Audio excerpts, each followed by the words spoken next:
ओम नमो भगवते वासुदेवाय। ओम नमो भगवते वासुदेवाय। ओम नमो भगवते वासुदेवाय। हरे कृष्णा। आइए एक संकल्प हमने भगवान की कृपा से पूरा किया कि जब से हमें पता चला कि इस बार 25 दिसंबर को भगवत गीता जयंती है, तो हमने पिछले लगभग 10-15 दिनों से लगातार स्वाध्याय के साथ सत्संग करने का प्रयास किया, ताकि हमारा भी स्वाध्याय हो जाए और आप लोग भी उसमें आप लोगों की भी सहभागिता हो, तो दीप से दीप जले। तो आज हमने शनिवार को कहा था कि हम सामान्यतः हम शनिवार को 11:30 से 12:30 यूट्यूब पे आया करते थे। तो कई लोगों का सजेशन था कि आप इसमें आइए, आप फेसबुक लाइव पे आइए, तो अधिक से अधिक लोग देख सकते हैं और बाद में इसी वीडियोस को यूट्यूब लाइव भी किया जा सकता है, यूट्यूब पे अपलोड किया जा सकता है। तो आप सभी लोगों का पुनः स्वागत है 11:30 से 12:30 की इस स्वाध्याय कार्यक्रम में। और आप लोग, कुछ लोग बहुत ही रेगुलर रहते हैं, मेरे लिए बहुत ही आनंद का विषय है कि मेरा छोटा छोटा प्रयास जिससे हम एक दूसरे के जीवन में खुशियां फैला सकें, आनंद फैला सकें, और वो भगवान के ज्ञान से बेहतर और क्या हो सकता है। तो मैं प्रयास करूंगा कि जैसे कई लोगों का सजेशन है कि हम जो 2 से 3 का कार्यक्रम रखते थे उसको हम कंटिन्यू रखें, तो मैं प्रयास करूंगा। आज चूंकि एज यूजुअल हम हर एक सैटरडे को आते थे 11:30 से 12:30, तो हम उसको कंटिन्यू रखने के लिए इस समय आज सुबह में आए हैं, लेकिन प्रयास करेंगे कि 2 से 3 ही हम रहें, क्योंकि अधिकतर लोगों के लिए वो टाइम सूट करता है। 2 से 3 हम प्रयास करेंगे, भगवान की कृपा से कल से कंटिन्यू रखेंगे कोई न कोई श्लोक लेकर भगवत गीता का।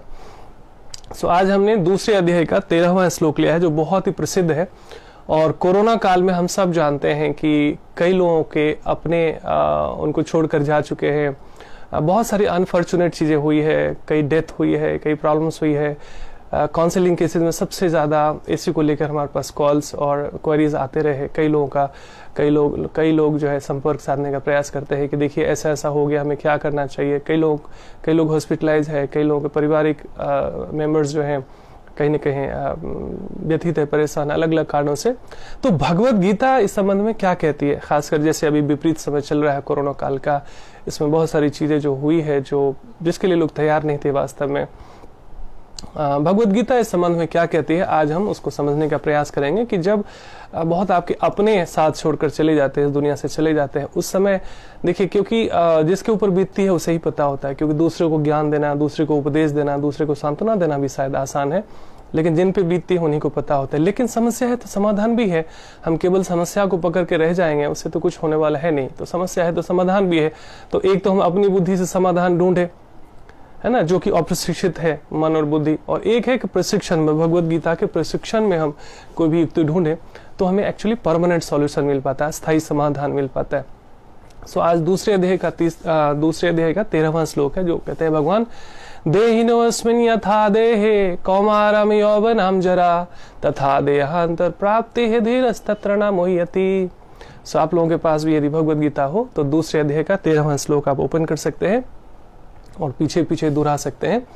देहिनोऽस्मिन् यथा देहे कौमारं यौवनं जरा तथा देहांतर प्राप्तिः धीरस्तत्र न मुह्यति। तो बहुत ही सुंदर, बहुत ही संबल देने वाला यह श्लोक है, सांत्वना देने वाला यह श्लोक है। क्योंकि कई बार मैंने देखा जो भगवान को मानने वाले लोग हैं, भगवत गीता पढ़ने वाले लोग भी हैं, सत्संग में भी जाने वाले लोग हैं, वो भी कई बार विचलित हो जाते, हिल जाते हैं, बिविल्डर्ड हो जाते हैं। और ये स्वाभाविक है। थ्योरी और प्रैक्टिकल में यही फर्क होता है कि हमने कितनी सारी चीजें पढ़ ली हो, कितना सारा सत्संग सुन लिया हो, ध्यान कर लिया हो, योग कर लिया हो, लेकिन उसके बावजूद हम भगवान तो नहीं है ना। We are all human being, common human being. So हम सब के भीतर फीलिंग है, हमारे इमोशंस हैं, उसमें कुछ ना कुछ झिकझैक चलता रहता है। तो हम अपनी बुद्धि से चलते हैं तो डेफिनेटली हमने कहा कि हम बिविल्डर्ड होते हैं, विपत होते हैं, विचलित हो जाते हैं। लेकिन यदि भगवान क्या कहते हैं इस संबंध में, उसको समझने का प्रयास करते हैं तो हमें परमानेंट सॉल्यूशन मिलता है। तो इधर उधर जाने के बजाय बेहतर है जो बेस्ट सोर्स है, जैसे मैंने हमेशा बताया, ये सॉफ्टवेयर, ये हार्डवेयर जिसका बनाया हुआ है ना, वो हमें बेहतर गाइड कर सकता है कि इस हार्डवेयर और सॉफ्टवेयर को कैसे अलाइन किया जाए, कैसे बेहतर और सही मार्ग पे रखा जाए। सो आइए इसको हिंदी में समझने का प्रयास करते हैं, शब्दार्थ समझते हैं। दूसरे अध्याय का 13वां श्लोक। जिस प्रकार शरीरधारी आत्मा इस वर्तमान शरीर में बाल्यावस्था से तरुणावस्था और फिर वृद्धावस्था में निरंतर अग्रसर होता रहता है, उसी प्रकार मृत्यु होने पर आत्मा दूसरे शरीर में चला जाता है। धीर व्यक्ति ऐसे परिवर्तन से मोह को प्राप्त नहीं होते, है ना। सो आज हम समझने का प्रयास करेंगे कि धीर व्यक्ति कौन होता है, स्थिर व्यक्ति या धैर्यवान व्यक्ति कौन होता है ना। सामान्यतया क्या होता है, सामान्यतया जो संसार में कुछ धीरज रखने वाले लोग होते हैं, धैर्य रखने वाले लोग होते हैं, तो वो ऊपरी तरीके से तो धीरज रखते हैं, लेकिन अंदर से टूट रहे होते हैं, अंदर से घुट रहे होते हैं, अंदर से परेशान हो रहे होते हैं, सफोकेट कर रहे होते हैं। तो दुनिया तो उन्हें समझती है कि बहुत स्ट्रांग है, बहुत हिम्मत वाले हैं, लेकिन उनके अंदर की क्या हालत होती है उन्हीं को पता होता है। तो ये है सांसारिक रूप से धैर्यवान व्यक्ति का प्रमाण, और एक है आध्यात्मिक रूप से धैर्यवान व्यक्ति का प्रमाण क्या है, ये आज हम भगवद गीता के संदेशों से समझने का प्रयास करेंगे। जो व्यक्ति अंदर और बाहर दोनों ही तरह से धीर रहता है, दोनों ही तरह से स्ट्रांग रहता है। सो जब अंदर से हम ट्रांसपेरेंट हो जाते हैं, अंदर से हम धीर बन जाते हैं, तभी वास्तव में हम धैर्यवान और धीर हैं, ऐसा समझेंगे हम आज भगवद गीता के संदेशों से।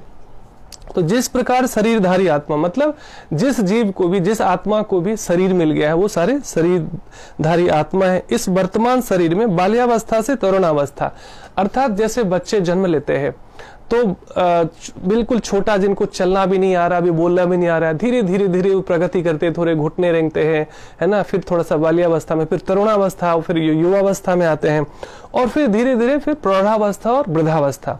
तो जो बच्चा अभी छोटा सा था, छोटे से शरीर में था, वो धीरे धीरे एक दिन प्रगति करते हुए वृद्धावस्था में पहुंचता है।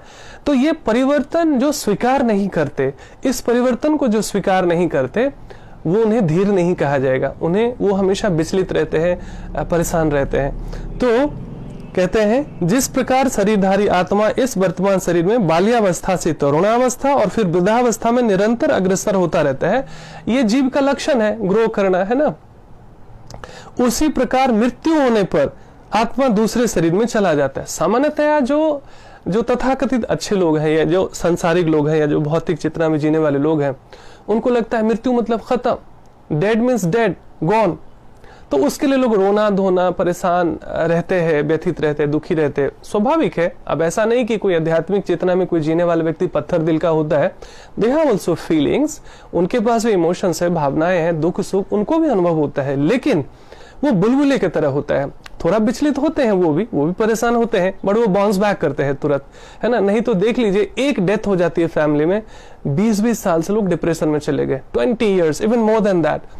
बहुत ऐसी चीजें होती है अज्ञानता के कारण, क्योंकि इस परिवर्तन को भाई जो आया है सो जाएगा, राजा रंग फकीर, चाहे जिस ये न किन प्रकार है, जो आया है सो जाएगा ही जाएगा। तो इसमें जब हम इस परिवर्तन को स्वीकार नहीं करते, तो हम मोहित होते हैं, हम दुखी होते हैं, विचलित होते हैं। जैसे मैंने फिल्म इंडस्ट्री का एग्जांपल दिया, या सामान्यतया भी बहुत लोगों के जीवन में, जैसे देखिए कई लोग पूरे दिन आईने के सामने खड़े रहते हैं, मैं कितना सुंदर हूं, नहीं सुंदर होते तो जितना भी ये निकेन प्रकार है ना, वो सारी ऊपरी व्यवस्था करते हैं कि वो सुंदर दिखे। उसके बावजूद एक सर्टेन एज के बाद वृद्धावस्था जब होती है, तो पहले जैसे सुंदर आप नहीं दिखते, पहले जैसे आप यंग नहीं रहते। तो इस परिवर्तन को स्वीकार नहीं करते, तो फिल्म इंडस्ट्री में लोग, जो लोग आध्यात्मिक चेतना में नहीं जी रहे हैं, वो डिप्रेशन के शिकार हो जाते हैं। क्योंकि जब युवावस्था में उनको काम मिल रहा है, पूंछ बढ़ रही है, बड़े लोग तारीफ कर रहे हैं, और वही जैसे जैसे एजिंग होती है, तो जो लोग बहुत प्यार करते थे, जो लोग बहुत पूछते थे, वो अब साइड हो जाते हैं। ये दुनिया का दस्तूर है, इसे स्वीकार जो नहीं करते वो विचलित हो जाते हैं। उस तरह केवल फिल्म इंडस्ट्री में नहीं, सामान्य व्यक्ति के जीवन में भी हो सकता है ना, कि जैसे जैसे हमारी एजिंग होती है, न वैसी शक्ति रहती है, न वैसा समर्थ रहता है, न ऐसी सुंदरता रहती है। तो उसके लिए कई बार आर्टिफिशियल मेकअप करके या आर्टिफिशियल उपाय करके लोग ऐसे ऐसे उल्टी सीधी चीजें कर लेते हैं, जो कि बहुत ही नुकसानदेह होता है। तो वास्तव में भगवत गीता संदेशों से हम ये समझते हैं कि देहिनो अस्मिन् यथा देहे कौमारम यौवनम जरा तथा देहांतर प्राप्ति धीरस तत्र न मोह्यति। मतलब धीर व्यक्ति ऐसे परिवर्तन से मोहित नहीं होता। लेकिन मैंने बताया थ्योरी और प्रैक्टिकल में यही फर्क है। ये सिर्फ पढ़ लेने से बात आती नहीं है, तो इसको और अच्छे से समझते हैं, और इसको बार बार पढ़ना पड़ता है, बार बार सुनना पड़ता है, बार बार समझना पड़ता है, तब जाकर एक नया पैटर्न बनता है, तब जाकर हमारे मस्तिष्क में एक नया रास्ता बनता है, तब जाकर हमारे मस्तिष्क में एक नया संस्कार बनता है। जैसे मैं चूंकि गांव से भी जुड़ा हूं तो मैंने देखा जैसे ना पगडंडियां होती है, आप लोग भी देखे होंगे जो गांव से थोड़ा बहुत जुड़े हो, और चूंकि भारत भूमि में है तो थोड़ा बहुत आपने खेत तो जमीन तो देखा ही होगा। तो आपने देखा होगा कि पगडंडी होती है तो उससे लोग कई बार आते जाते हैं, पतला सा रास्ता होता है, उससे लोग आते जाते हैं। लेकिन कई बार कुछ ऐसी खेत होती है जो खाली जमीन होती है जिसमें कोई खेती बाड़ी नहीं करता किसी भी कारण से, तो चौकोर रास्ते से जाने के बजाय लोग बीच से रास्ता बना देते हैं जहां घास होता है, बहुत सारी चीजें होती है।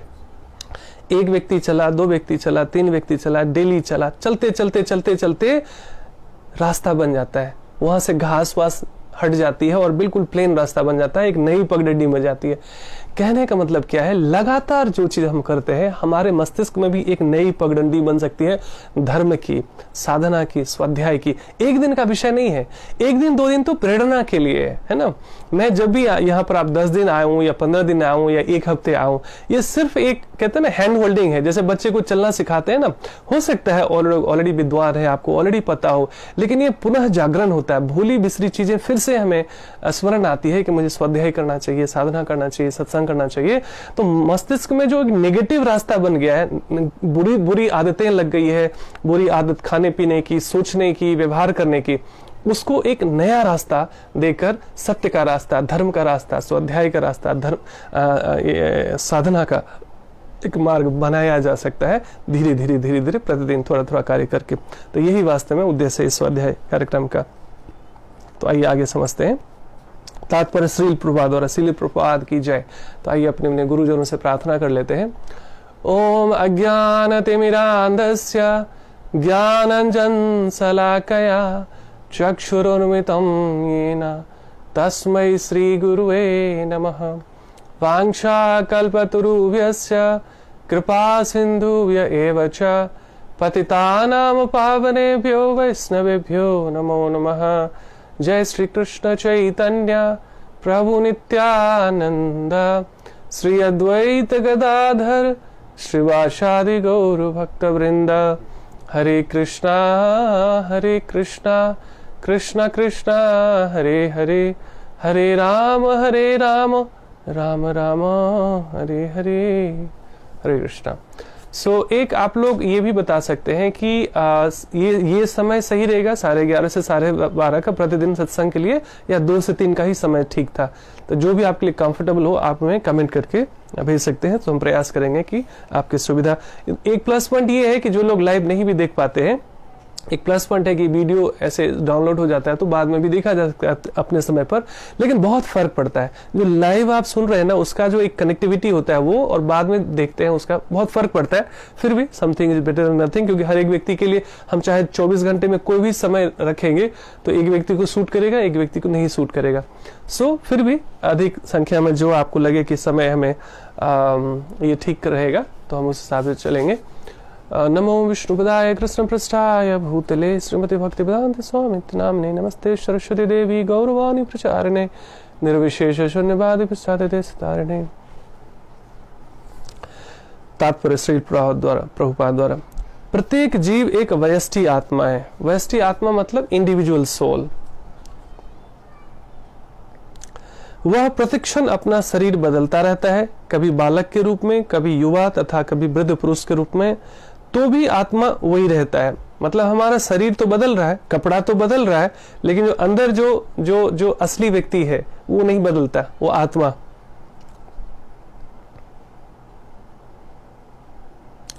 उसमें कोई परिवर्तन नहीं होता। यह व्यष्टि आत्मा यानी इंडिविजुअल सोल मृत्यु होने पर अंततोगत्वा एक शरीर बदलकर दूसरे शरीर में देहांतर कर जाता है, और चूंकि अगले जन्म में इसको शरीर मिलना अवश्यंभावी है, चाहे वह शरीर आध्यात्मिक हो या भौतिक, अतः अर्जुन के लिए न तो भीष्म न ही द्रोण के लिए शोक करने का कोई कारण था। तो यहाँ पर प्रभुपाद बताने का प्रयास कर रहे हैं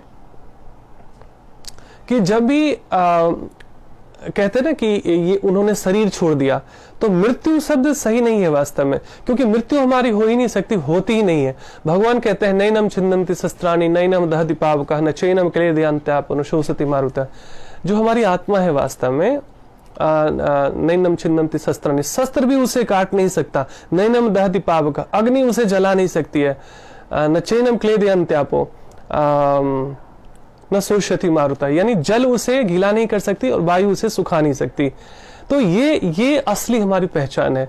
तो जब तक हम देहात्म बुद्धि में रहते हैं, जब तक हमें लगता है कि मैं शरीर हूं, मैं मन हूं, ये मेरा घर है, ये मेरे बच्चे हैं, मेरा ये है, सो मैं इस शरीर से जुड़ी हुई जितनी चीजों को ही लेकर जब हम आसक्त रहते हैं और उसी का सारा रोना धोना, उसी का सारा दुख है, सुख है, मिल गया तो सुख, खो गया तो दुख। तो देहात्म बुद्धि से बाहर निकालने का मार्ग जो है भगवद गीता बताती है। तो यहाँ पर प्रभुपाद बताते हैं कि जैसे ही ये शरीर की मृत्यु हो जाती है, आत्मा तो कभी मरती नहीं है, माने हमारी कभी, हम अजर अमर आत्मा है वास्तव में, शरीर बदलता रहता है। भगवान कहते हैं वंशांश जीर्णानि यथा विहाय, जिस तरह हम पुराने वस्त्रों को छोड़कर नए वस्त्र धारण करते हैं, उसी तरीके से देखिए बचपन में हमारा शरीर किसी और साइज का था, युवावस्था में किसी और का होता है, वृद्धावस्था में किसी और का होता है, और जब ये शरीर जीर्ण शीर्ण हो जाता है, जब इसकी मृत्यु हो जाती है, तो भी हमारी मृत्यु नहीं होती, अगले जीवन में हमें फिर नया शरीर मिलता है, या तो आध्यात्मिक होगा या भौतिक होगा। आध्यात्मिक यानी चिदानंद शरीर जो है मिलती है जब हम भगवत धाम जाते हैं, जिसको मुक्ति कहते हैं, है ना। और जैसे पूरे शरीर, जैसे इसी मृत्यु लोक में ही मान हमारे मुक्ति नहीं हुए, हमारे कर्म पूरे नहीं हुए, तो हमें दोबारा इसी शरीर में जन्म लेना पड़ता है, तो शरीर मिलता ही है। तो दोनों ही स्थिति में कोई शोक का विषय नहीं है, चाहे वह शरीर आध्यात्मिक हो या भौतिक। अतः अर्जुन के लिए ना तो भीष्म, अब यहाँ पर चूंकि ना पहला जो अध्याय है भगवद गीता का, उसमें अर्जुन बिल्कुल डिप्रेशन में चले जाते हैं, बहुत दुखी हो जाते हैं, क्योंकि वो अपनों को लेकर बिल्कुल अटैच्ड है, बिल्कुल मोहित है। और स्वाभाविक है, एक अच्छे व्यक्ति का तो यही प्रमाण ही है वास्तव में, कि जिसको थोड़ा सा फीलिंग है, जिसमें थोड़ा दर्द है अपनों के प्रति, स्वाभाविक है। लेकिन भगवान यहाँ कहते हैं कि ये सारी जो तुम्हारी फीलिंग है, दर्द है, शोक है, चिंता है, ये सांसारिक अज्ञानता के कारण है, आध्यात्मिक ज्ञान से दूरी होने के कारण है, इसलिए तुम मोहित हो रहे हो। वास्तव में जिसके लिए तुम शोक कर रहे हो वो कभी मरता ही नहीं है, शरीर बदलती रहती है। लेकिन यहाँ तुम क्षत्रिय हो, तो तुम अधर्म के रूप में संसार को उदाहरण देना है ना। भगवान एक और कोटेशन कहते हैं, यत यत आचरति श्रेष्ठ तत्त यत यत आचरति श्रेष्ठ तत्त यत यत आचरति श्रेष्ठ तत्त। एक सेकंड, मैं अभी देखता हूँ कहाँ पर है ये। सह्य प्रमाणत कुरुते लोकतत् अनुवर्तते, एक शब्द में भूल रहा हूं, एक मिनट। यदच्चाचरति श्रेष्ठ तत्तत् एव इतरः जनः। हाँ, यद यद आचरति श्रेष्ठ तत्तद एव इतरः जनः सह प्रमाणम कुरुते लोकः तत् सह प्रमाण यह प्रमाणम कुरुते लोकः तत् अनुवर्तते। इसको सही से समझ लेते हैं, एक सेकंड।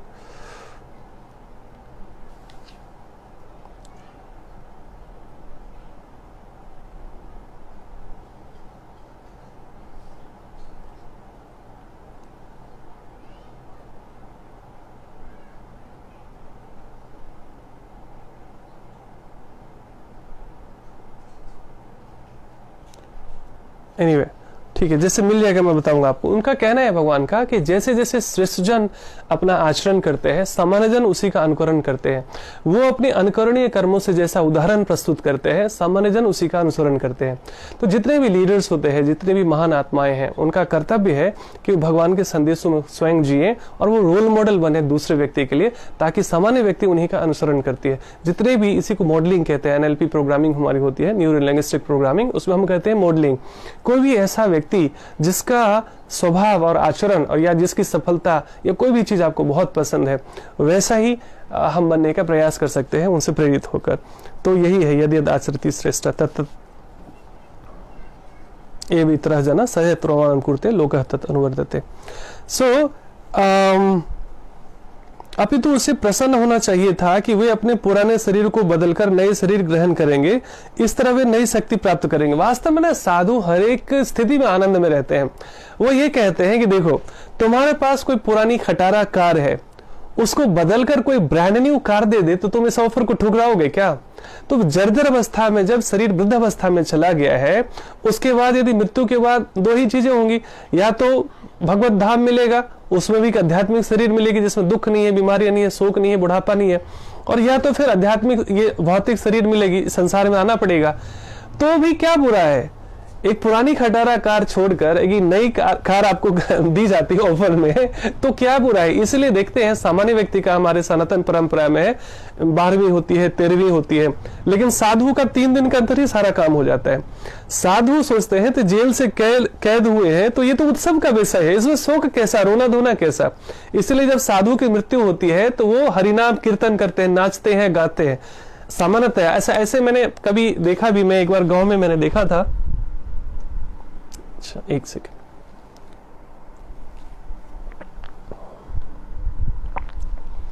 कि बहुत बुजुर्ग व्यक्ति की यदि का शरीर छूट जाता था तो ढोल नगाड़े बजाकर उनको शमशान घाट तक ले जाया जाता था, क्योंकि शरीर रूपी जेल से ये मुक्त हो गए हैं। तो ये तो उत्सव का विषय है, इसमें शोक कैसा, रोना धोना कैसा। तो इस तरह आध्यात्मिक चेतना में जब व्यक्ति नहीं जीता है तो अपने का, अपनों का इस तरह से मोहित और आसक्त रहता है व्यक्ति कि सत्य से परिचित नहीं होता और फिर सारा रोना धोना चलता रहता है। इसलिए मृत्यु का भी उत्सव कोई आध्यात्मिक व्यक्ति ही समझता है। संसार जन्म का उत्सव मनाती है और आध्यात्मिक व्यक्ति मृत्यु का भी उत्सव मनाते हैं, क्योंकि इस काया रूपी जेल से मुक्त हो गए, भगवत धाम मिला, या संसार में भी मिले, संसार में भी आए। तो मैंने उदाहरण दिया, साधु कहते पुरानी खटारा कार के बदले आपको ब्रांड न्यू कार मिलती है, तो कभी भी ये डील बुरा नहीं है। तो हर स्थिति में विन विन सिचुएशन है ना। नई शक्ति प्राप्त करेंगे। ऐसे शरीर परिवर्तन से जीवन में किए कर्म के अनुसार नाना प्रकार के सुखभोग या कष्टों का लेखा हो जाता है। चूंकि भीष्म व द्रोण साधु पुरुष थे, इसलिए अगले जन्म में उन्हें आध्यात्मिक शरीर प्राप्त होंगे। तो चूंकि अर्जुन बिविल्डर्ड थे, विचलित थे, भ्रमित थे कि हमारे द्रोणाचार्य हमारे गुरु हैं, भीष्म पितामह हमारे इतने नियर एंड डियर हमारे दादाजी हैं और उनके ऊपर हमें युद्ध करना पड़ेगा, तो भगवान यहाँ समझाने का प्रयास करते हैं कि चूंकि भीष्म व द्रोण साधु पुरुष थे, इसलिए अगले जन्म में उन्हें आध्यात्मिक शरीर प्राप्त होंगे। वो वास्तव में राज परिवार में थे, लेकिन जैसा उनका पुण्य था, जैसा उनका कर्म था, धर्मयुक्त जीवन था, तो उनको आध्यात्मिक शरीर मिलेगा, ये भगवान कह रहे हैं। नहीं तो कम से कम उन्हें स्वर्ग का भोग करने के अनुरूप शरीर तो प्राप्त होंगे ही, है ना। यदि नहीं मुक्ति मिल गई, यदि आध्यात्मिक शरीर नहीं मिला, भगवत धाम नहीं मिला, तो कम से कम स्वर्ग का सुख तो मिलता है यदि उनका पुण्य मय जीवन है तो। अतः दोनों ही दशाओं में शोक का कोई कारण नहीं है। तो सामान्यतया जो आध्यात्मिक चेतना में जीने वाले लोग हैं वो मृत्यु का भी शोक नहीं मनाते। हाँ, सामान्यतः हम समाज में हैं, परिवार में हैं, तो रोना धोना, दुख होना, पीड़ा होना, शोक व्यक्त करना स्वाभाविक है, क्योंकि हम पत्थर के तो हो नहीं जाते आध्यात्मिक होने से। लेकिन अंदर पता होना चाहिए कि धीरज तत्र मोह्यति, है ना। देहिनो अस्मिन् यथा देहे कौमारम यौवनम जरा तथा देहांतर प्राप्ति धीरज तत्र न मोह्यति। बहुत ही स्ट्रॉन्ग और पावरफुल श्लोक है ये। जिन को भी ये याद रहता है वो जीवन में विचलित नहीं होते, बिबिल्डर्ड नहीं रहते। लेकिन कई बार एक बार सुन के हम भूल सकते हैं, इसलिए प्रतिदिन स्वाध्याय करना चाहिए, इसलिए प्रतिदिन सत्संग में आना चाहिए, इसलिए प्रतिदिन साधना इत्यादि करना चाहिए। तो ये संस्कार पुख्ता होता है, स्ट्रांग होता है। नहीं तो कई बार गीता पढ़ने वाले, पूजा पाठ करने वाले, ध्यान योग करने वाले भी व्यक्ति विचलित हो जाते, परेशान हो जाते। कारण क्या है? भीतर गहरा उतरा नहीं है वो ज्ञान, है ना। ऊपर ऊपर ही पढ़ लिया, सुन लिया, फॉर्मेलिटी कर रहे हैं, लेकिन कई बार लगता है कि ये तो बस कहने वाली बात है ना। लेकिन ऐसा नहीं है। इसको जिस दिन से समझ लें कि ये लाइफ मैनुअल है और जिस दिन से हम इसमें जीना शुरू कर लेंगे, हमारा दुख और शोक समाप्त हो जाता है। जिस मनुष्य को व्यष्टि आत्मा यानी इंडिविजुअल सोल, परमात्मा तथा भौतिक और आध्यात्मिक प्रकृति का पूर्ण ज्ञान होता है, वह धीर कहलाता है। तो पूरा धीर कौन कहलाता है? जो भगवत गीता के ज्ञान में जीना शुरू करता है। धीर मतलब स्थिर व्यक्ति, जो विचलित नहीं होता, जो बिविल्डर्ड नहीं होता, परेशान नहीं होता, और सामान्य भाषा में कहे तो जो कभी स्ट्रेस डिप्रेशन में नहीं जाता। तो साधु कह रहे हैं यहाँ पर, जिस मनुष्य को व्यष्टि आत्मा यानी इंडिविजुअल सोल, यानी मैं कौन हूं वास्तव में, उसका ज्ञान हो जाए, परमात्मा का ज्ञान हो जाए, और भौतिक और आध्यात्मिक प्रकृति का पूर्ण ज्ञान हो जाए। भौतिक यानी जो हमेशा बदल रहा है। हमारा शरीर जब मैं बच्चा था तब कुछ और था, युवावस्था में कुछ है, वृद्धावस्था में कुछ और होगा। उसी तरह पूरा संसार बदल रहा है। तो यहाँ का हर एक चीज जिसे हमने अपना, मैं और मेरा मान लिया है, अनित्य है, अनित्य है, अनित्य है, अर्थात यह स्थायी नहीं है। इस परिवर्तन को जो स्वीकार नहीं करते वही परेशान कर लेते खुद को। और स्ट्रेस डिप्रेशन में कारण का दो मैंने मुख्य देखा, वैसे तो अन्य कारण है। एक ये कारण है अपना परिचय न होना कि मैं वास्तव में कौन हूँ।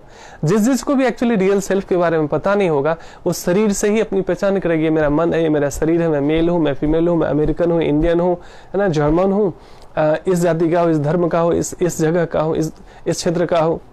नाना, ये देहात्म बुद्धि कहते हैं साधु। इससे जो जकरा रहता है वो आनंद को अनुभूति नहीं कर सकता, वो ट्रांसेंडेंटल स्टेट में आ ही नहीं सकता। ये तो देहात्म बुद्धि में व्यक्ति मैं और मेरे में जकरा हुआ हमेशा दुखी रहता है ना। अपने को सुख मिला तो खुश हो गए, अपने को दुख मिला तो दुखी हो गए, यही रोना धोना चलता रहता है। वास्तव में सब कुछ अनित्य है, पहले कोई था नहीं, आगे कुछ होगा नहीं, इसी शरीर के साथ सारा नाता रिश्ता है। तो इस परिवर्तन को, इस सत्य को जो नहीं समझता, इस भौतिक ज्ञान से जो परिचित नहीं होता, इस आध्यात्मिक प्रकृति से जो आध्यात्मिक प्रकृति जो कभी बदलता नहीं है, जैसे हमारी सोल है वो कभी बदलती नहीं है, शरीर बदलते रहते हैं। तो इस सत्य से जो परिचित नहीं होता तो वो बिबिल्डर्ड हो जाता है, अधीर हो जाता है। और जिस व्यक्ति को भी, जिस मनुष्य को व्यष्टि आत्मा, परमात्मा तथा भौतिक और आध्यात्मिक प्रकृति का पूर्ण ज्ञान होता है, वह धीर कहलाता है। और अपने आप कोई ज्ञान हो नहीं जाता, तो प्रतिदिन स्वाध्याय से, साधना से, सत्संग से, सेवा से धीरे धीरे संस्कार पुख्ता होता है, पुष्ट होता है। तो इस जीवन में भी हम धीर रहते हैं। और इस जीवन में जिसको शांति नहीं मिली, कई बार मृत्यु की बात कहते हैं, आहा बड़े अच्छे इंसान थे, इनकी आत्मा को शांति मिले। क्या जब ये आत्मा शरीर में थी तब क्या इनको शांति नहीं चाहिए? तब कोई शांति की चर्चा ही नहीं होती, है ना। विश्व शांति की भी चिंता सब लोग कर रहे हैं, लेकिन अपने जीवन में शांति हो केवल चाहते हैं, उपाय करने को कोई तैयार नहीं है। न स्वाध्याय में रुचि है, न सत्संग में रुचि है, केवल पॉलिटिक्स में, पार्टी में, कंट्रोवर्सीज में, टेलीविजन में, मूवीज में, है ना, न्यूज़पेपर्स में पूरे दिन घुसे रहेंगे। तो कहाँ से आत्मा और परमात्मा का ज्ञान होगा, और कहाँ से वास्तव में हम जीवन में भी शांत रह सकेंगे, है ना। गीगो कहा जाता है, गार्बेज इन गार्बेज आउट, है ना। तो जैसा हम वास्तव में अधिक से अधिक पढ़ते हैं, सुनते हैं, वैसे ही चिंतन चलता है, वैसे ही हम हो जाते हैं। तो नेक्टर इन नेक्टर आउट, अमृतवाणी सुनेंगे, पढ़ेंगे, तो वही चीज यहाँ पर संस्कार बैठेगा, तभी हमारे बॉडी लैंग्वेज में आएगा, तभी हम फियरलेस हो पाते हैं। सो यही वास्तव में संदेश है भगवद गीता का। आत्मा के एकात्मवाद या मायावादी सिद्धांत मान्य नहीं हो सकता, क्योंकि आत्मा के इस प्रकार विखंडन से परमेश्वर विखंडनीय या परिवर्तनशील हो जाएगा, जो परमात्मा के अपरिवर्तनीय होने के सिद्धांत के विरुद्ध होगा। गीता में पुष्टि हुई है कि परमात्मा के खंडों का शाश्वत अस्तित्व है, जिन्हें क्षर कहा जाता है, अर्थात उनमें भौतिक प्रकृति में गिरने की। अच्छा, मीनवाइल है, जैसे लास्ट में टाइम हो जाता है तो हमें याद नहीं रहता। आप लोगों के जीवन में कोई प्रश्न हो, वो आप यहाँ पर टाइप कर सकते हैं, पूछ सकते हैं, ताकि मैं कुछ आंसर कर सकूं। प्रवृत्ति होती है, ये भिन्न अंश नित्य भिन्न रहते हैं, यहाँ तक कि मुक्ति के बाद भी व्यष्टि आत्मा जैसे का तैसा भिन्न अंश बना रहता है, किंतु एक बार मुक्त होने पर वह श्री भगवान के साथ सच्चिदानंद रूप में रहता है। परमात्मा पर प्रतिबिंबवाद का सिद्धांत व्यवहित किया जा सकता है। मैं पढ़ रहा हूं, इसमें से जो बात समझ में नहीं है हम इसको एक्सप्लेन करेंगे बाद में, आप चिंता ना करें। जो प्रत्येक शरीर में विद्यमान रहता है वो व्यष्टि जीव से भिन्न होता है। जब आकाश का प्रतिबिंब जल में पड़ता है तो प्रतिबिंब में सूर्य, चंद्र तथा तारे सभी कुछ रहते हैं। तारों की तुलना जीवों से सूर्य चंद्र की परमेश्वर से की जा सकती है ना।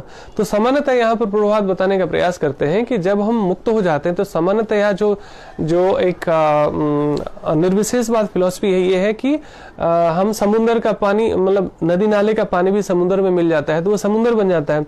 वैसे ही जब आत्मा मुक्त होती है तो परमात्मा में मिल जाती है। ये अद्वैतवाद का सिद्धांत है, ये अद्वैतवाद का सिद्धांत है, जो कहते हैं सब कुछ एक है। ये भक्ति मार्ग जो है द्वैतवाद का सिद्धांत है, जहां पर हम हमेशा समझते हैं कि भगवान अलग है और हम अलग हैं। जैसे सूरज चांद अलग है, जो स्पेशल है, दिखता है, लेकिन तारे अलग हैं। तो भगवत धाम में जब मुक्ति होती है एक आत्मा की, तो वो भगवान नहीं बन जाता, लेकिन भगवान जैसे ही दिव्य लोक में वो भगवान के जैसा ही शरीर, कहते हैं विष्णु लोक में जाकर विष्णु जैसा ही शरीर प्राप्त होता है। तो लेकिन हम वो तारे और चांद और सूरज अलग है, सबसे प्रकाशवान, सबसे विशेष, लेकिन तारों की भी अपनी स्थिति है, अपना वजूद है। तो हम तारा जब टूटता है तो वो चांद और सूरज में नहीं मिल जाता है। ऐसा द्वैतवाद का सिद्धांत है कि वहां तारे की तरह चमकता है, लेकिन वो सूर्य और चांद की तरह विशेष नहीं बनता। अर्थात हम मुक्त भी होके भगवान नहीं बन जाते, भगवान के लोक में भगवान जैसा शरीर प्राप्त होता है, और दुख नहीं है, पीड़ा नहीं है, और कोई व्यवधान नहीं है। तो हम सब स्टार बन सकते हैं, ये ऑफर है हम सब के लिए, है ना। ओके, व्यष्टि अंश आत्मा को अर्जुन के रूप में और परमात्मा को श्री भगवान के रूप में प्रदर्शित करता है। यानी भगवान भगवान है और जीव जीव है। जैसा कि चतुर्थ अध्याय के प्रारंभ में स्पष्ट है कि वे एक ही स्तर पर नहीं होते। यदि अर्जुन कृष्ण के समान स्तर पर हो और कृष्ण अर्जुन से श्रेष्ठता न हो तो उनमें उपदेशक तथा उपदिष्ट का संबंध अर्थहीन होगा। यदि ये दोनों माया द्वारा मोहित होते हैं तो एक को उपदेशक तथा दूसरे को उपदिष्ट होने की कोई आवश्यकता नहीं है। ऐसा उपदेश व्यर्थ होगा क्योंकि माया के चंगुल में रहकर कोई भी प्रामाणिक उपदेशक नहीं बन सकता, है ना। ऐसी परिस्थितियों में यह मान लिया जाता है कि भगवान कृष्ण परमेश्वर है जो पद में माया द्वारा विस्मृत अर्जुन रूपी जीव से श्रेष्ठ है। तो यहाँ पर बताने का प्रयास किया गया है कि जीव जीव है और परमात्मा परमात्मा है, इसलिए उसमें कोई बिबिल्डर नहीं होना चाहिए, विचलित नहीं होना चाहिए। तो मैं आज चाहता हूँ आप किसी के लिए, अपने लिए या अपनों के लिए कोई प्रश्न पूछना चाहते हैं तो आज हमारे पास समय है थोड़ा बचा हुआ, तो आप पूछ सकते हैं। कोई क्वेश्चन आंसर टाइप कीजिए और मैं प्रयास करूंगा आज, क्योंकि डेली कथा हो जाती थी तो हम क्वेश्चन आंसर नहीं कर पाते थे। तो मैं चाहता हूं किसी भी विषय से रिलेटेड, स्ट्रेस डिप्रेशन हो, रिश्ते हो, दुख सुख से रिलेटेड कुछ भी आपके जीवन में प्रश्न हो तो वो आप में पूछ सकते हैं, है ना। तो I am waiting for some questions, किसी के लिए, अपने लिए या अपनों के लिए कोई भी आप प्रश्न पूछना चाहते हैं पूछिए, क्योंकि प्रश्न पूछने का अर्थ है हमें जिज्ञासा है और आस्किंग इज नोइंग, पूछना ही जानना है। वास्तव में आप पूछते हैं तो आपको समझ में आता है। और आपके कोई प्रश्न नहीं होंगे तो हम लोग छोटा सा ध्यान करेंगे और यहीं पे वाइंड अप कर देंगे आज। Any questions you have?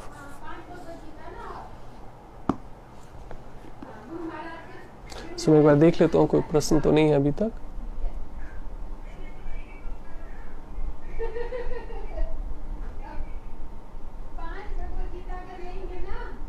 बहुत सारे कमेंट्स हैं लेकिन प्रश्न नहीं है अभी तक, तो आप पूछ सकते हैं।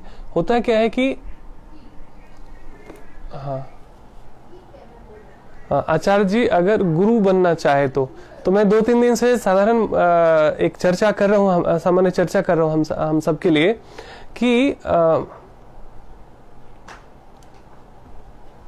हाँ, तो 2 प्रश्न आया है कि हमको गुरु बनने के लिए क्या करना पड़ेगा, वेलकम आस्था, और दूसरा है कि हम सत्य को जानते हुए भी गलत मार्ग में भटकने लगते हैं, क्यों ऐसा, है ना। तो बहुत सुंदर प्रश्न आया है। तो मैं पहले बता दूं, जो एक हमारी प्रीति जी उन्होंने प्रश्न किया है कि गुरु बनना चाहे तो क्या। सो वास्तव में हम सबके भीतर गुरु तत्व ऑलरेडी है। उसको बल क्या है, जैसे हम सबके भीतर भक्ति लता बीज होती है, भक्ति का बीज, गुरु का बीज हम सबके भीतर होता है। बस उसको स्वाध्याय से, सत्संग से, साधना से और सेवा से प्रतिदिन उसमें जल डालते रहते हैं तो वो सिंचित होता है, तो वही बीज अंकुरित होता है, एक दिन धीरे धीरे पौधा बनता है और विशाल वट वृक्ष का रूप लेता है। तो गुरु बनने के लिए एक ही योग्यता है कि अपने गुरु एक अच्छा शिष्य बनना, क्योंकि जो अच्छा शिष्य नहीं बन पाया वो अच्छा गुरु भी नहीं बन पाता है ना। तो बाकायदा प्रशिक्षण की आवश्यकता होती है। तो हमें प्रामाणिक गुरु शिष्य परंपरा से कोई ऐसी संस्था हो उनसे जोड़ना चाहिए। जैसे मैं इस्कॉन के प्रशिक्षण से जुड़ा हुआ हूँ, तो ये आपके लिए एक ऑफर है, आपके लिए एक अपॉर्चुनिटी है। आपके नियर बाय कोई इस्कॉन टेम्पल हो तो आप वहां से जुड़ सकते हैं। आपके पास नहीं हो तो वहां आप दूर से जुड़ सकते हैं, ऑनलाइन के माध्यम से, टेलीफोन के माध्यम से। तो वो कुछ न कुछ ऐसे प्रोग्राम्स चलते रहते हैं जहां से आप जुड़ सकते हैं। तो प्रामाणिक गुरु शिष्य परंपरा से कोई व्यक्ति प्रशिक्षित हो जाए, पहले अपने जीवन में धर्म का आचरण लेकर आए। ओम प्रभु जी, योगाचार्य राजीव प्रभु। सो पहले तो कहते हैं आचरण ही प्रचार है। गुरु बनने के लिए पहले तो सबसे अच्छा शिष्य बनना आना चाहिए। दूसरी बात, अपना जीवन धर्म के ऊपर चलने वाला हो। धर्म का अर्थात यह है गीता जैसे संबंधों को गुरु बनाना चाहे तो, अच्छा ये प्रश्न था आपका, जो गुरु बनाना चाहे तो जिनको भी आप गुरु बनाना चाहते हैं, देखिए सबसे पहले तो कृष्ण बंदे जगत गुरु, सबसे पहले तो भगवान गुरु हैं, ठीक है ना। और भगवान के संदेशों का जो प्रचार करे वो गुरु बन सकता है। तो गुरु ऐसा बनाना चाहिए कि वो केवल प्रवचन न देता हो, अच्छी बातें, क्योंकि देखिए भाषण देने के लिए तो नेता लोग बहुत अच्छे वक्ता होते हैं, तो क्या वो गुरु उनको बनाया जाए। इसी तरह से धर्म के बड़े सारे प्रवक्ता होते, बड़े बड़े भाषण दे सकते, बड़े बड़े प्रवचन दे सकते हैं।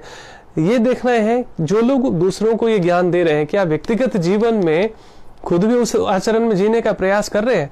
तो जो एज इट इज भगवान के संदेशों में जीने का प्रयास करता हो, वास्तव में वही अच्छा गुरु बन सकता है। वो नहीं जो बहुत अच्छा वक्ता हो, जो बहुत तिलक लगा लिया हो, बड़े बड़े भगवा ड्रेस धारण कर लिया हो, तो इससे प्रूफ नहीं होता है कि वो गुरु बनने लायक है। वास्तव में गुरु वही बन सकता है जो भगवान का संदेश दे रहा हो और खुद भी उस आचरण में जीने का प्रचार कर रहा हो। एक शिक्षक में और आचार्य में यही फर्क है। शिक्षक जो किताबी बातें सिर्फ बता दे, भले वो अपने आचरण में बच्चे, जैसे कई स्कूल के टीचर आज भी है जो मैं जानता हूं उनको, जो कहते हैं बेटे नशा नहीं करना चाहिए और खुद नशा करते हैं। तो ऐसा व्यक्ति यदि गुरु बनेगा तो भ्रमित ही करेगा ना। जो आप दूसरों को बताते हो, यदि स्वयं अपने आचरण नहीं डालते तो वो एक गलत एग्जाम्पल बनते थे। ऐसे लोगों को गुरु नहीं बनाना चाहिए, है ना। तो गुरु आचरण ही प्रचार है। वास्तव में आचार्य में और सामान्य टीचर में यही फर्क है। आचार्य अर्थात जो अपने आचरण से सिखाता हो, है ना, केवल उपदेशक ना हो, केवल ज्ञान ना देता हो, ठीक है। तो आचरण ही प्रचार है। ऐसा कोई व्यक्ति, और विश्वास कीजिए जैसी हमारी पात्रता होती है, जब स्वामी विवेकानंद परमहंस रामकृष्ण परमहंस से मिले तो वो पहली मुलाकात में कहते हैं, अरे तुम इतने दिनों से कहां थे, मैं तुम्हें ही ढूंढ रहा था। मतलब कहते हैं ना कि जब हमारी योग्यता होती है तो गुरु स्वयं हमें एक्चुअली ढूंढ लेते हैं। तो हमारी योग्यता बढ़ानी है स्वाध्याय से, सत्संग से, साधना से। जैसे जैसे हमारी योग्यता बढ़ती जाती है तो कहते हैं when student is ready Guru appears, teacher appears. तो जब हमारी पात्रता बनती है, पात्रता बनने के लिए क्या क्या है कि हम थोड़ा सा स्वाध्याय करें, प्रतिदिन पढ़ना शुरू करें, फिर सत्संग इत्यादि सुनना शुरू करें, थोड़ा सा साधना इत्यादि करें, जप करें, ध्यान करें, योग इत्यादि करें, जिससे ना हमारा शुद्धिकरण होगा, शरीर का भी, मन का भी। नेहा, स्वागत है आपका, जय श्री कृष्ण। तो कहने का मतलब क्या है कि हमारी जैसे जैसे पात्रता बढ़ती जाती है, शुद्धता जैसे जैसे बढ़ती जाती है, तो प्रकृति हमें सहयोग करती है। आप देखेंगे स्वाभाविक रूप से आपके जीवन में गुरु तत्व का अवतरण होता है। और जब तक ऐसा नहीं हुआ है तब तक कृष्णम वंदे जगत गुरु, भगवान को गुरु बनाना, उनके संदेशों पर चलना। क्योंकि दो तरह की सेवा होती है गुरु की, एक होती है बपू सेवा, एक होती है वाणी सेवा। एक होता है कि आप जो है उनके शरीर की पूजा करते हैं, ठीक है ना। एक होता है उनकी वाणी का पालन करते हैं, उनके कहे हुए अनुसार चलते हैं।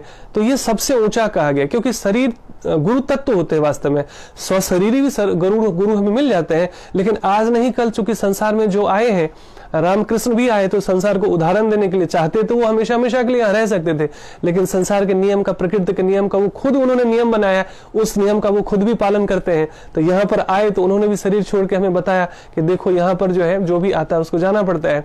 तो कहने का मतलब शरीर तो हमेशा नहीं रहता, ना हमारा शरीर हमेशा रहेगा, ना गुरु का शरीर हमेशा रहेगा, लेकिन उनकी वाणी हमेशा हमेशा के लिए रहती है। तो इसको बोलते हैं वाणी सेवा। तो गुरु का कोई कितना भी चरण धोकर पी ले, फूल अच्छा चढ़ाए, बड़ी अच्छी अच्छी बातें करे, वंदना करे, लेकिन गुरु के वाणी का के अनुसार चले नहीं, तो ये अच्छा से नहीं माना जाता। तो गुरु बनाने की सबसे पहली योग्यता है कि गुरु के संदेशों में, भगवान के संदेशों में जीना सीखे हम, और धीरे धीरे शरीर भी प्रकट होते हैं संसार में। जैसे जैसे हमारी योग्यता और पात्रता होती है, आपको कैसे कैसे इस मार्ग पे आपको सब कुछ मिलता जाएगा, पता ही नहीं चलेगा। आपको मैं धन्यवाद करता हूं कि आप इतने दिनों से लगातार रुचि ले रहे हैं। इसका मतलब आपके भीतर बहुत उत्कट इच्छा है सत्य को जानने की, धर्म को जानने की, भगवान को जानने की। तो ये पात्रता है अच्छे शिष्य बनने की, और इससे धीरे धीरे प्रगति होगी तो भगवान आपको जो है वो भी देंगे, गुरु भी देंगे। लेकिन जल्दबाजी में, फैशन में गुरु नहीं बनना चाहिए कि जी सब लोग गुरु, किसी ने बता दिया कि बिना गुरु का उद्धार नहीं होते तो किसी को भी लपेट लो, किसी को भी गुरु बना लो, ऐसा नहीं है ना। आपने कल भी मैंने बताया था कि नकली गुरु और लालची चेला दोनों नरक में ठेलम ठेला। इसलिए धैर्य के साथ थोड़ा सा इंतजार करना चाहिए, और असली जो सच्चे गुरु है, और आज भी है, इतना विश्वास रखिए। केवल न्यूज़पेपर में आपको और न्यूज चैनल्स आपको ऐसे केवल नकली और फ्रॉड गुरु को दिखाते। अच्छे गुरु की ना तो हमारी देखने में श्रद्धा होती है अधिकतर लोगों की, और जो चीज दिखता है वही बिकता है। तो न्यूज चैनल के लिए प्रोडक्ट है। एक सर्वे बताता है कि लगभग 63 to 67% निगेटिव न्यूज लोग देखना पसंद करते हैं, कंट्रोवर्सी, उल्टा सीधा खबर, इधर उधर की बातें। तो जो उनकी तो दुकान है न्यूज चैनल वालों की, न्यूज़पेपर की, जो अधिक बिकेगा, जिसके ज्यादा ग्राहक होंगे, जैसा डिमांड वैसा सप्लाई।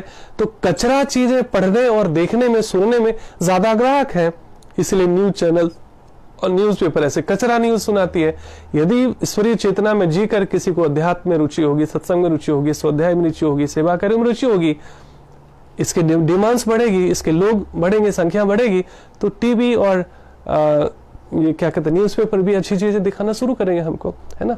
आज जैसे तैसे करके कम से कम कुछ अच्छे धार्मिक चैनल्स तो आए ना टीवी पर। इसका मतलब है दुखी परेशान लोग समझ ले कि केवल न्यूज चैनल और सड़े हुए सीरियल देखे तो शांति मिलते नहीं है, तो थोड़ा सा अध्यात्म इत्यादि।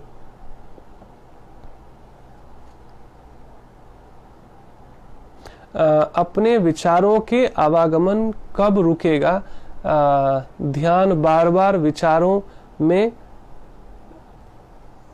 चला जाता है। देखिए ऐसा है, कल भी हमने पढ़ा था कि जब तक इस शरीर में हम हैं, इस शरीर की डिमांड बनी रहेगी। ऐसा नहीं कि हम भगवत गीता पढ़ के और ध्यान करने लगे तो एकदम से हम एकदम बदल जाएंगे, ऐसा नहीं होगा। पूरे जीवन कुछ न कुछ ये जिग जाग उतार चढ़ाव चलता रहेगा। विचार आएंगे जाएंगे, है ना, दुख सुख बना रहेगा, सर्दी गर्मी बनी रहेगी। इससे बिबिल्डर्ड ना होना, इससे विचलित नहीं होना। ध्यान के समय भी विचार आ रहा है तो आने दीजिए, जाता है जाने दीजिए, वो बुलबुले की तरह। ध्यान में कई बार बुरे से बुरे और डरावने विचार आते रहते हैं, उसे घबराना नहीं है। ध्यान में साक्षी भाव रहना चाहिए कि जो भी आ रहा है जा रहा है ये मन का खेल है, मैं साक्षी भाव हूं और मैं देख रहा हूं ये खेल कैसे सिनेमा के पर्दे पर जिस तरह चलचित्र चलता रहता है ना, तो हम बस तमाशा देखते, उसमें इंडल्ज नहीं होते, उसमें कूदते नहीं, उसमें आसक्त नहीं होते। वैसे ही विचार आएंगे जाएंगे, लेकिन अपने विचार को रिफाइन कैसे करेंगे? मैंने बताया था कई दिनों कि ये जो हमारा दिमाग है ना, ये पेन ड्राइव की तरह। पेन ड्राइव में वही फाइल खुलेगा, वही गाने बजेंगे, वही पिक्चर चलेगा जो उसमें फीड किया गया है। तो बुरे बुरे विचार क्यों आते हैं ज्यादा, डरावने विचार क्यों आते हैं ज्यादा? क्योंकि इस आंख ने और कान ने ज्यादा डाउनलोड किया है डर वाले विचार, है ना, भयभीत करने वाले विचार, चिंता करने वाले विचार, विचलित करने वाले विचार, सांसारिक विचार। अब स्ट्रेस डिप्रेशन में क्यों चले गए बहुत सारे लोग इस पैंडेमिक के दौरान, और अभी भी क्यों? क्योंकि 24 घंटे उन न्यूज चैनल्स में मरण, डेथ का, बीमारी का, हॉस्पिटल का, मृत्यु का, यही नाना प्रकार की चीजें देख रहे हैं पूरे दिन। अब पूरे दिन जो आपने पेन ड्राइव में डाउनलोड किया है वही विचार ज्यादा आएंगे ना। मैं एक एग्जांपल दे रहा हूं। उसी तरह कोई सड़े हुए सीरियल्स पूरे पूरे दिन देखते रहते हैं, या आजकल नेटफ्लिक्स और पता नहीं बहुत सारी चीजें आ गई, पूरे दिन लोग मूवी देखते रहते हैं। तो मूवी क्या परोस रहा है? कचरा परोस रहा है ना। और उसमें मूवी वालों का भी और टीवी वालों का भी दोष नहीं है। जैसा डिमांड वैसा सप्लाई। हमें कचरा पसंद आएगा। आज देखिए मोमोज बिक रहे हैं, चाउमीन बिक रहे हैं, समोसा बिक रहे हैं, कचौड़ी बिक रही है, छोले भटूरे क्यों बिक रही है? क्योंकि डिमांड ज्यादा है। कचरा खाने वाले लोगों की संख्या ज्यादा हुई तो हर एक नुक्कड़ पे, हर एक कॉर्नर पे बिकने लगा। बंद हो जाएगा खाना, बिकना बंद हो जाएगा। तो ये जो न्यूज चैनल्स या ये सिनेमा, नेटफ्लिक्स और ये सब जो कचरा परोस रहे हैं, कितना धर्म की धज्जियां उड़ाते हैं, संस्कारों की धज्जियां उड़ाते हैं, रिश्तों की धज्जियां उड़ाते हैं। जो जो चीज बच्चे को नहीं पता था वो चीज उनको बैठे बिठाए मोबाइल में कचरा परोसा जा रहा है ना। तो जैसा डिमांड वैसा सप्लाई। सत्संग, मैं भी मोबाइल यूज करता हूं, है ना, आप भी मोबाइल यूज करें। मोबाइल में आप उल्टी सीधी चीजें देख सकते थे, आप सत्संग सुन रहे हैं ना। तो जैसे विचारों को हम अधिक से अधिक आकर्षित करते हैं वैसे ही विचार चलते हैं, वैसा ही डर कभी भी है, चिंता कभी भी है, अनावश्यक नेगेटिव थॉट्स कभी भी है तो चेक कीजिए पेन ड्राइव में ज्यादा डाउनलोड हो गया है डर का, चिंता का, बुरे विचारों का। तो इस पेन ड्राइव को खाली करने का क्या उपाय है कि अच्छा जैसे डाउनलोड करे जाएंगे कचरा अपने आप साइड होता चला जाएगा। बिल्कुल सिंपल एक लेमन फिलॉसफी में समझने का और समझाने का प्रयास कर रहा हूं मैं, आप समझ रहे हैं।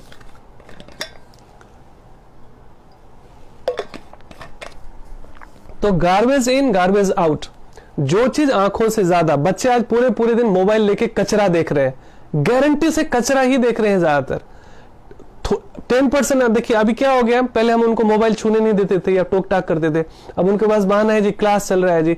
जब क्लास नहीं चल रहा है तो होमवर्क चल रहा है जी। कुछ न कुछ करके अब क्या है कि ये बाय डिफॉल्ट। अच्छा, केवल दोस्त बच्चों का है क्या? माता पिता क्या देखते हैं पूरे दिन?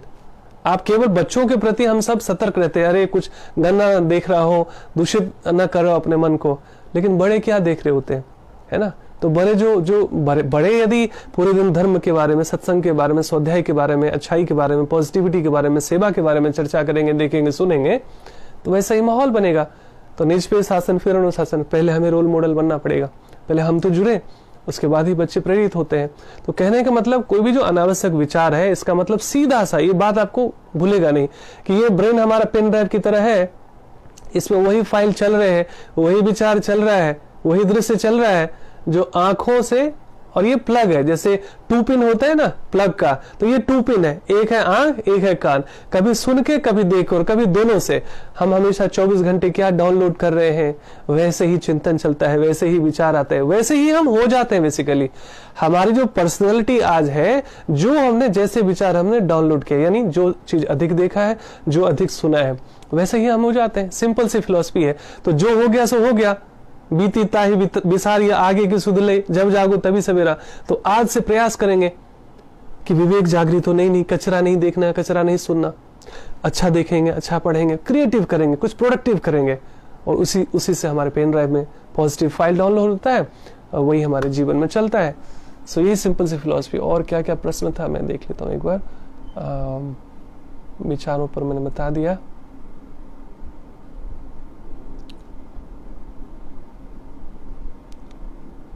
आई हैव नो आइडिया किसी का और कोई प्रश्न था क्या? अच्छा हाँ, हम सत्य को, पुष्पा जी का था, हम सत्य को जानते हुए क्यों गलत मार्ग पे भटकने लगते हैं। दूसरे अध्याय में बहुत सुंदर आपके एकदम एग्जैक्टली है ना, ये अर्जुन ने ऐसा ही प्रश्न किया था। मैं आपको पढ़ के सुनाता हूँ, इसको हम लोग एक्चुअली कवर कर चुके हैं।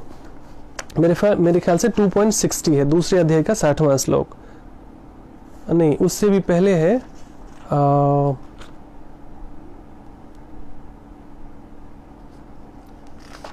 एक सेकेंड,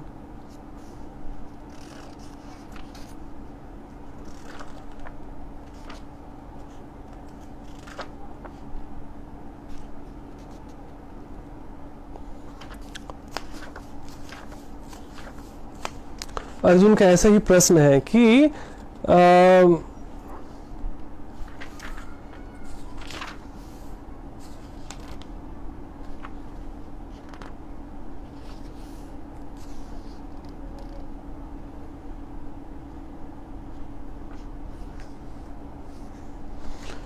जो सही मार्ग पे भी चलते हैं, उनके बावजूद भी उनको ऐसा लगता है कि जबरदस्ती फंसाया जा रहा है किसी गलत चीज में। तो ऐसा क्यों होता है? और उसका आंसर भगवान कहते हैं,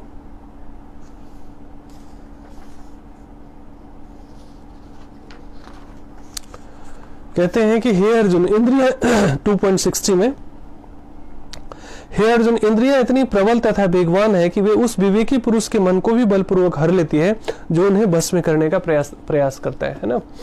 तो कहने का मतलब क्या है, एक सेकेंड, कहने का मतलब क्या है कि ऐसा होता है, स्वाभाविक है कि हम सत्य को जानते हुए भी सत्य के पथ पर चलना चाहते हैं, फिर भी कई बार हम विचलित हो जाते हैं, विपत हो जाते हैं। ऐसा होने वाला है क्योंकि हम माया नगरी में है ना, कहते हैं पानी में रह के और मगर से बैर। तो ये माया नगरी है। माया नगरी क्या है कि भक्ति में और माया में हमेशा खींचतान चलती रहती है।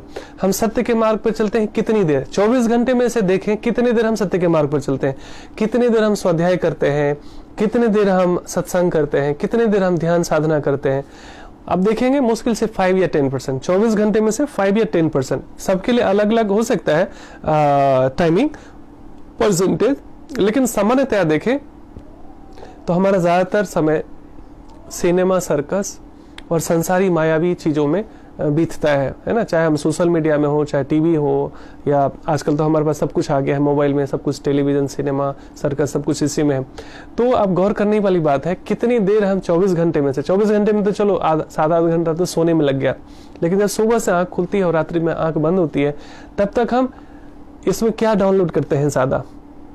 तो देखेंगे कि कोई व्यक्ति योगा करता हो सुबह सुबह और पूरे दिन गोलगप्पे, चाउमीन, समोसा खाता हो, तो योगा तो एक समय किया ना, जितनी कैलोरी बर्न करनी थी, जितना मजबूत करना था शरीर को किया, लेकिन बाकी दिन में क्या हुआ, हमने ज्यादातर कचरा दिया। तो समझिए कि हम सब दलदल में हैं। माया में रहने का मतलब, संसार में रहने का मतलब हम दलदल में है ना। तो थोड़ी सी सफाई करते हैं, लेकिन सबसे ज्यादा गंदगी हम डेली थोड़ा सा स्नान करते हैं, लेकिन डेली गंदगी बाय डिफॉल्ट हम चिपका लेते हैं अपने ऊपर। तो जैसे धीरे धीरे क्या होगा कि गंदगी चिपकाना कम हो जाए और स्नान ज्यादा हो जाए, मतलब सफाई का मार्ग ज्यादा हो, सफाई के लिए समय ज्यादा हो और कचरा चिपकाने का समय कम हो, तो धीरे धीरे जो विचार हमें विचलित करते हैं, जो सत्य के मार्ग पर भी हमें विचलित करते हैं, वो नहीं होता है। माया भगवान की ही भक्तनी है, भगवान की खूब सुंदर 100% डिवोटी है वो। माया भगवान के ही अधीन है और भगवान ने उसे ड्यूटी में लगाया है कि देखो जो भी संसार में आता है तुम उसको तकलीफ दो, भरमाओ, भ्रमित करो। इसलिए देखेंगे ना, अच्छे से अच्छे लोग भ्रमित हो जाते हैं, गलत गलत चीजों में फंस जाते हैं, गलत गलत चीजों में उलझ जाते हैं। और कई बार वो नहीं उलझते तो दुनिया उन्हें उलझा देती है, फंसा देती है नाना प्रकार के। कई बार तो पुराने कर्म हमारे होते हैं कि कई बार अच्छे अच्छे साधु भी हुए हैं जिनका कोई ऐसा एक भूल चूक उनका सारा जीवन का अच्छा धरा समाप्त हो जाता है। कुछ पुराना भूल चूक होता है। ऐसे ना धृतराष्ट्र जो अपने भीष्म पितामह है, वो भगवान से अंतिम समय में पूछते हैं कि भगवान ये जो मुझे कष्ट मिल रहा है, मैं इतनी तीर सैया पर लेटा हूँ, सुबह सिर से लेकर मेरे पांव तक सिर गुथे हुए और मैं कष्ट में यहाँ पर हूँ, और जब तक मैं हस्तिनापुर को सुरक्षित हाथों में नहीं दे दूंगा तब मैंने संकल्प लिया, तब तक मैं अपना प्राण भी त्याग नहीं सकता, लेकिन मैं कष्ट में भी हूँ और दूसरी तरफ अपने संकल्पों से बंधा हूँ, आखिर ऐसा कष्ट क्यों? तो भगवान कहते हैं कि लगभग पिछले 100 वर्षों में आपने कोई ऐसा पाप नहीं किया वास्तव में, जिसके वजह से आपको हमेशा अच्छा परिवार मिला, अच्छा शरीर मिला, और लेकिन ये आपका अंतिम जन्म है।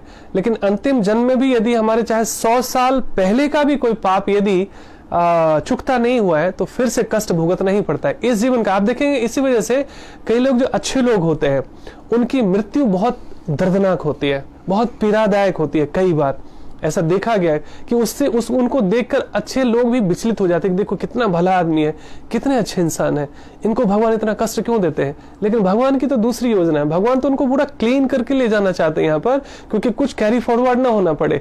दुख यदि अभी ना मिल गया तो आगे मिलेगा, बेहतर है। इसलिए जो ना साधु हृदय होते वो चाहते कल दुख मिले सो आज मिले, न्यूट्रल हो जाए सारा। तो भीष्म पितामह को कहते हैं कि 100 साल पहले भी आप राजकुमार थे, आप घुड़सवारी कर रहे थे, कुछ सैनिक के साथ आप कहीं शिकार के लिए गए थे और रास्ते में ना एक सांप का बच्चा पड़ा हुआ मिला। तो कहीं वो घोड़े की टाप से दब न जाए, घोड़े के पैर से दब न जाए, इसलिए आपने घोड़ा रोका और मजाक में सांप को उठाकर फेंक दिया।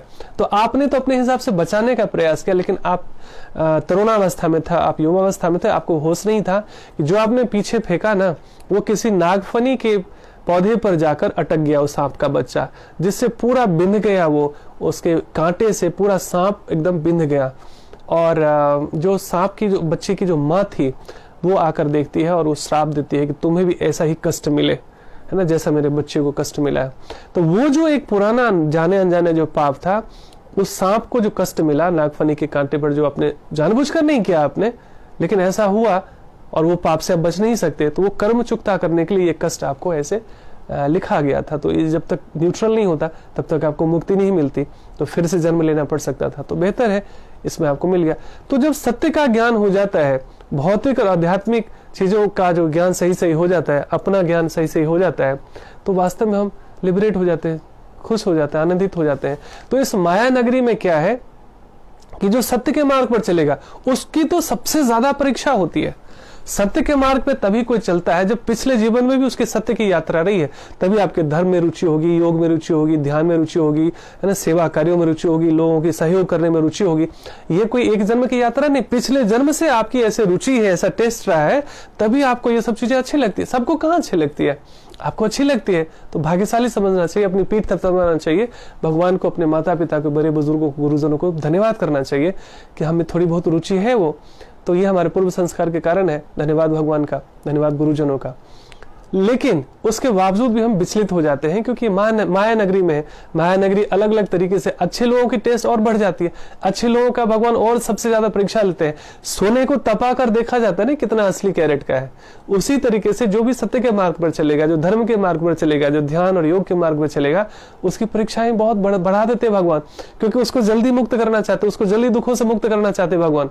तो मिलिट्री में ज्वाइन करने के लिए एरे गेरे नथु खेरे को तो ले नहीं लिया जाता ना, पूरा ठोक बजा कर लिया जाता है कि देखते ही बंदा टिक पाएगा कि नहीं। विपरीत परिस्थितियों में उनको ट्रेनिंग दी जाती है कि 1 महीने तक ये तुम्हें किसी ऐसी जगह फंस जाओ, तुम्हें खाना भी ना मिले, तो तुम कैसे सरवाइव कर सकते हो। तो ऐसा जो टफ ट्रेनिंग से गुजरा हुआ व्यक्ति है वही वास्तव में विजेता बनता है। वैसे भगवान माया नगरी में उस ट्रेनिंग से गुजारने के लिए माया को छोड़ा हुआ है। तो माया समझिए कि पानी में है और मगरमच्छ है, तो मगरमच्छ से हम बैर थोड़ी कर सकते हैं, माया से हम युद्ध थोड़ी कर सकते हैं। लेकिन जैसे ही हम भगवान के शरणागत होते हैं, यानी भगवान के ज्ञान में जीने लगते हैं, मैंने कहा भगवान को मानने वाला भी दुखी रहता है जीवन भर, केवल भगवान की मानने वाला, यानी भगवान की बात मानने वाला सुखी रह सकता है संसार में, है ना। इसीलिए देखते हैं, मैंने चर्चा करी कि पूजा पाठ घंटी वाले भी दुखी रहते, परेशान रहते, व्रत इत्यादि करने वाले। क्यों? भगवान को मानते हैं, भगवान की नहीं मानते, यानी स्कूल जाते हैं, पढ़ाई में कोई रुचि नहीं है, तो कहां से प्रगति होगी। तो भगवान के ज्ञान में जैसे जैसे हम जुड़ते जाते हैं, तो जब जब विश्वास कीजिए, जब भी आप सत्संग में होते, जब भी आप स्वाध्याय में होते, जब भी आप साधना में होते, माया आपको छू नहीं सकती, हाथ नहीं लगा सकती है। ये प्रमाण है। इतने देर आप देखेंगे कोई दुख नहीं, कोई चिंता नहीं, कोई परेशानी नहीं, क्योंकि माया आपको छू नहीं सकती इतनी देर। तो अधिक से अधिक कोशिश करना चाहिए कि हम चाहे काम करें, बिजनेस करें, कुकिंग करें, जॉब करें, जो भी है 24 घंटे ईश्वरीय चेतना में जीना, चाहे सुनना, चाहे पढ़ना। अब जैसे मेरी वाइफ है, कुकिंग करती है, कान में हमारे पास, उनके पास जो है ब्लूटूथ वाला ईयरबड है, कहीं मोबाइल पड़ा हुआ है, सत्संग चालू कर दिया, कुकिंग भी हो रही है और सत्संग सुन रहे। कोई बहाना नहीं, जी मुझे तो काम करना पड़ता है, जी मुझे तो खाना बनाना पड़ता है, जी मुझे तो बिजनेस करना पड़ता है, जी मुझे तो जॉब। अरे उद्देश्य यदि पता चल जाए कि भगवान के ज्ञान में जीना ही हमारे जीवन को सफल बना सकता है, तो व्यक्ति अपना युक्ति ढूंढ लेता है। नहीं तो बहाने बनाने के लिए तो जीवन है। लोगों के लिए योग के लिए समय नहीं है, प्राणायाम के लिए समय नहीं है, ध्यान के लिए समय नहीं है, उचित आहार विहार के समय नहीं है, टाइम पर सोने का समय नहीं है, स्वाध्याय के लिए समय नहीं है। तो ये बहाना बनाना तो चलेगा नहीं ना।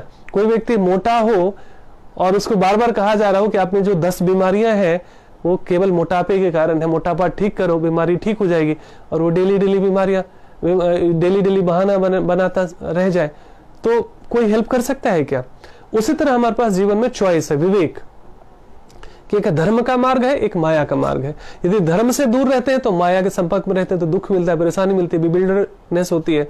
और जैसे जैसे हम धर्म में जीते हैं, 24 घंटे इन्हीं के बारे में सुनना, सोचना, पढ़ना, लिखना, जो भी कुछ करना अधिक से अधिक। तो इसके लिए आपको कोई काम धंधा छोड़ने की जरूरत नहीं है, आप सब कुछ करते रहिए ना, चिंतन भीतर चलता रहे। और ऐसा नहीं होता तो चिंतन क्या चल रहा है? ऑफिस में घर की चिंता, घर में है ऑफिस की चिंता, है ना। कई लोग छुट्टी मनाने जाते हैं लेकिन उनके भीतर चल रहा है घर का टेंशन, ऑफिस का टेंशन। छुट्टी भी वो बेचारे एंजॉय नहीं कर पाते। जो भगवत चेतना में जीने वाले लोग हैं वो मस्त रहते हैं कि अभी छुट्टी मनाने आया हूं ना, ये समय मेरा है, आई विल एंजॉय दिस। अभी मैं खाना खा रहा हूं ना, अभी टेंशन लेने में ही मैं खाना खाऊंगा।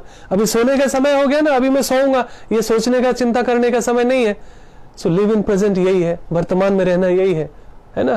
कहने का मतलब जिस क्षण में हो वर्तमान में रहना, और ये मन मजबूत होता है तभी लोग वर्तमान में रह जाते हैं। नहीं तो जितनी देर सुबह शाम ध्यान किया उतने देर तक तो ध्यान में रहे, बाकी समय तो संसार की चिंता से विचलित रहते। ये क्यों ऐसा हो गया, ये क्यों ऐसा हो गया, उसने ऐसा क्यों किया, उसने ऐसा क्यों किया। मतलब क्या है, पूरा जीवन रेत की तरह ऐसे ही क्यों कहां कैसे में उलझ जाता है। तो क्यों कहां कैसे में उलझना नहीं है। भगवान के ज्ञान में जैसे जीना सीख जाएंगे, टाइम पे सोना शुरू हो जाएगा, सात्विक आहार। भगवान क्योंकि आहार विहार के बारे में भी बताते हैं, जो अधिक सोता है, जो कम सोता है, जो अधिक खाता है, जो बहुत कम खाता है, दोनों ही योगी नहीं बन सकते। योगी अर्थात जो स्वयं से जुड़े नहीं थे। स्वस्थ का मतलब क्या है? जो स्वयं में स्थित हो, और जो स्वस्थ है वही योगी है वास्तव में। और वो तभी हो सकता है जब भगवान की वाणी से चलना शुरू करे। तो जिस मात्रा में हम इसमें जीना शुरू करते हैं, हम स्वस्थ होने लगते हैं। स्वस्थ होने लगते हैं तो हमारा व्यक्तिगत जीवन स्वस्थ होने लगता है, पारिवारिक संबंध स्वस्थ होने लगता है। फिर अधिक से अधिक आप पढ़ेंगे, सुनेंगे भगवान के बारे में, तो चिंतन भी क्या चलेगी, अधिकतर भगवान के बारे में चलेगी। और ज्यादातर संसार के बारे में चिंतन करेंगे तो संसार फंसाएगी आपको, संसार का चिंतन ज्यादा होगा। तो ये चॉइस है हमारे पास, है ना। ये विवेक जागृत करना कि क्या सही है क्या गलत है। संसार में सब कुछ टेम्परेरी है, सब कुछ बदल जाने वाला है, सब कुछ बदल रहा है, हमारी इच्छा हो या ना हो। भगवान कह रहे हैं ना, आज के श्लोक में यही था, देहनु अस्मिन् यथा देहे कौमारम यौवनम जरा तथा देहंत प्राप्ते धीरस्तत्र न मुह्यति। तो ऐसे परिवर्तन से धीर व्यक्ति कौन? जो योगी हो। योगी कौन? जो भगवान के संदेशों में जीना सीख गया, वो योगी है। केवल योगासन करने वाले योगी नहीं होते, वो तो एक्सरसाइज के लिए करना ही चाहिए। योगी अर्थात जिसने भगवान से युक्त जीवन जीना सीख लिया। योगी, योग अर्थात जुड़ना, किससे? पहले स्वयं से। तो शरीर को मन से जोड़ना, मन को आत्मा से और आत्मा को परमात्मा से, ये योग की यात्रा है। ये होगा कैसे? केवल कहानी किस्से से नहीं होगी, भगवान के संदेशों में जीने से होगा। तो जिस मात्रा में हम जीवन में भगवान को अपना लेते हैं, भगवान को अपनाने का मतलब केवल पूजा पाठ नहीं, गुरुद्वारे मत्थे टेकना नहीं, भगवान के संदेशों में जीना। जिस मात्रा में हम जीने लगते हैं इसमें हमारा जीवन दिव्य हो जाता है। तो फिर ये जीवन भी सुखी, लोक सुखी, परलोक सुखी। यही तो धर्म का मार्ग है, यही तो अध्यात्म का मार्ग है। इसलिए ऐसे लोग फियरलेस हो जाते हैं, टेंशन फ्री हो जाते हैं, है ना। इनके रिश्तों में खटास नहीं रह जाती है, सब कुछ अच्छा हो जाता है। विन विन सिचुएशन, लोक परलोक दोनों ही अच्छा हो जाता है। है ना। तो यही है आध्यात्मिक जीवन वास्तव में। सो कुसुम वेलकम। तो कहने का मतलब ये है कि आज हमने अच्छा किया।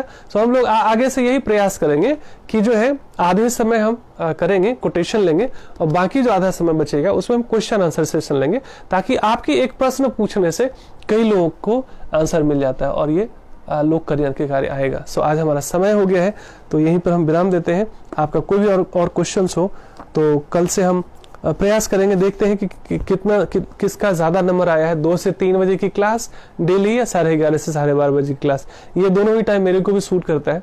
सो आप लोग जिस समय अधिक उपलब्ध होंगे उसको मैं कंटिन्यू करने का प्रयास करूंगा। और चिंता की बात इसलिए नहीं है क्योंकि हम कोई भी टाइम करेंगे, एक व्यक्ति को सूट करेगा दूसरे को सूट नहीं करेगा, तो चिंता की बात इसलिए नहीं है कि ये चीजें ऑलरेडी होगी, सेम हो जाती है वीडियो, आप बाद में भी अपने समय पर सुन सकते हैं, लेकिन लाइव सुनने का एक अलग ही अपना आनंद है।